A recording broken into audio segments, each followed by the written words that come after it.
warahmatullahi wabarakatuh. Hai semuanya, perkenalkan nama saya Desa Permata dengan NIM 25020118, mahasiswa Fakultas Hukum Universitas Dumai. Dengan ini saya akan menjelaskan tentang sumber-sumber hukum yang ada di Indonesia dengan mata kuliah Penghantar Hukum Indonesia yang diampuh oleh dosen Ibu Novita Rahim SHM. Sumber-sumber hukum di Indonesia adalah segala sesuatu yang menjadi dasar acuan dalam pembentukan serta penerapan hukum di negara ini.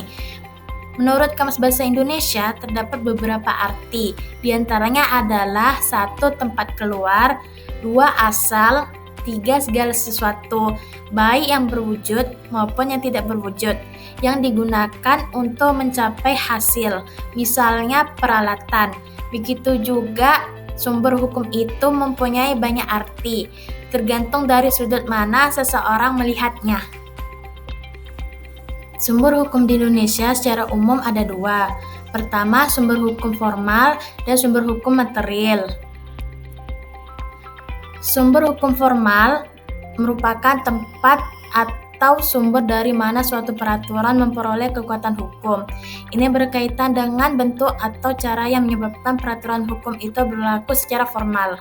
Sedangkan sumber hukum material merupakan faktor yang membantu pembentukan hukum, misalnya hubungan sosial, hubungan kekuatan politik, situasi sosial ekonomi, dan tradisi, perkembangan internasional, keadaan geografis. Sumber hukum formal yaitu ada 5. 1. Undang-undang, 2. Kebiasaan, 3. Traktat, 4. Jurisprudensi, 5. Doktrin. Undang-undang merupakan peraturan yang dibentuk oleh Dewan Perwakilan Rakyat dengan persetujuan Presiden. Kebiasaan dapat diartikan sebagai suatu perbuatan yang dilakukan secara berulang-ulang berdasarkan tingkah laku. Traktat, perjanjian yang dibuat antar negara yang dituangkan dalam bentuk tertentu.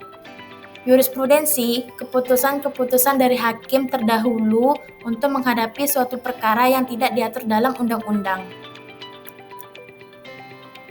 Doktrin, suatu pernyataan yang dituangkan ke dalam bahasa oleh semua ahli hukum.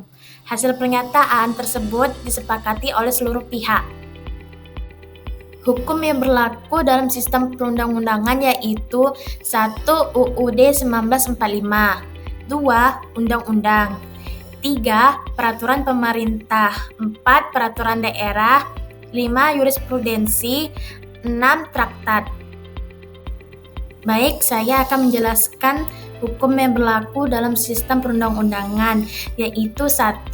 UUD 1945 merupakan konstitusi tertinggi negara. 2. Undang-undang dibentuk oleh DPR dan Presiden. 3. Peraturan pemerintah merupakan aturan teknis pelaksanaan undang-undang. 4. Peraturan daerah atau Perda merupakan aturan yang dibuat di tingkat daerah. 5. Jurisprudensi merupakan putusan hakim yang menjadi pedoman hukum. 6. Traktat, perjanjian yang mengikat Indonesia secara global. Sekian dari saya, mohon maaf apabila ada kesalahan dalam pengucapan atau materi yang saya sampaikan. Semoga apa yang saya sampaikan dapat bermanfaat bagi semuanya. Terima kasih.